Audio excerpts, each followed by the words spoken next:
Mike Mulhern, Saturday morning, Lowe's Motor Speedway.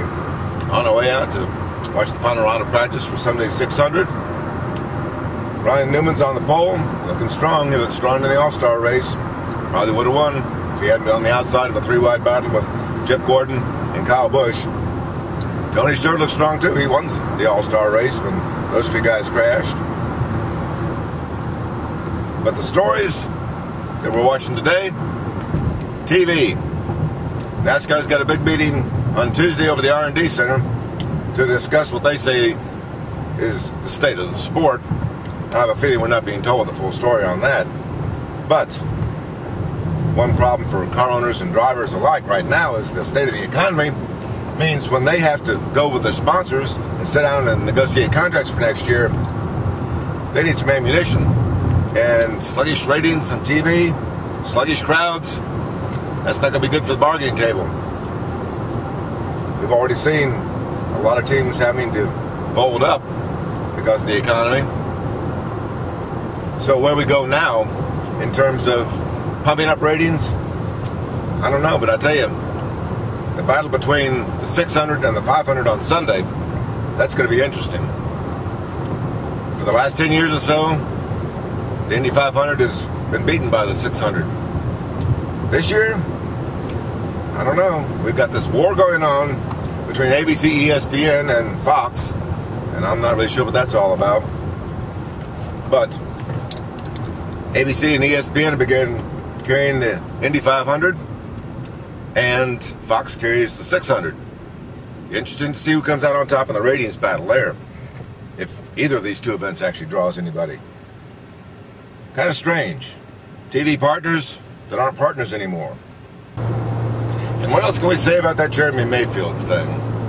I don't know. It's awful messy. NASCAR needs to clean that stuff up. I don't know how you make it go away. They need to make that go away. But, like Kyle Petty says, NASCAR historically, when they want to send a message up the ladder, they hit hard down the ladder. Little guys, hey, this ain't a season for little guys. Heck, are there any little guys left?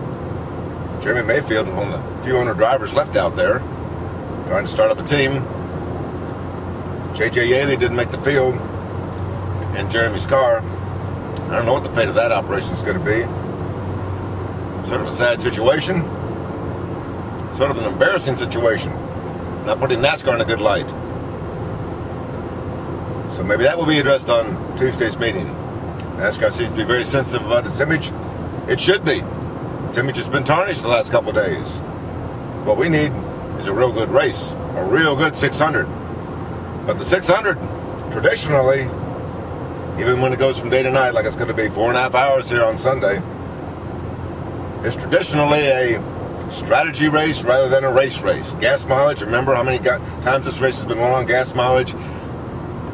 And the aerodynamic advantages of being out front in one of these cars for tomorrow makes the game a battle of pit road.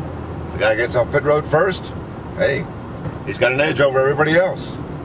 2 tires, tires don't seem to be an issue, so maybe you can go with just 2 tires instead of 4 tires or no tires. Stay out there. Is that good or is that bad? I don't know. And of course we got the tire issue from Indianapolis Motor Speedway to deal with too. Not quite sure if anybody's got a handle on that yet. They're supposed to go up there next week and have another test after the 600, after the 500 and the 600, the 500 at Indianapolis, which is run on Firestone, see what kind of rubber those guys put down in the grooves and see what kind of issues they have. And then there's going to be a big test there at Indianapolis, 15th and 16th, I believe, of June, for all the guys to check it out.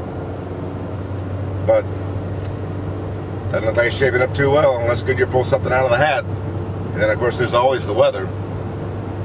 Maybe they should be running nationwide races there, too. Truck races. Anything to get a lot of rubber down on that surface.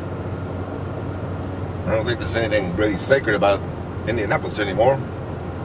No particular reason that we can't do a nationwide race there. Or a truck race, too. NASCAR needs to rethink some of these things with Tony George and see if they can do something a little more dramatic, I think. Put on some more rubber, make for a better Brickyard 400. I'm a little uneasy about that. But today, Saturday, Lowe's Motor Speedway, last round of practice for the Coke 600, longest race on the tour, in more ways than one. And let's see what these guys can do. Mike Mulhern, MikeMulhern.net.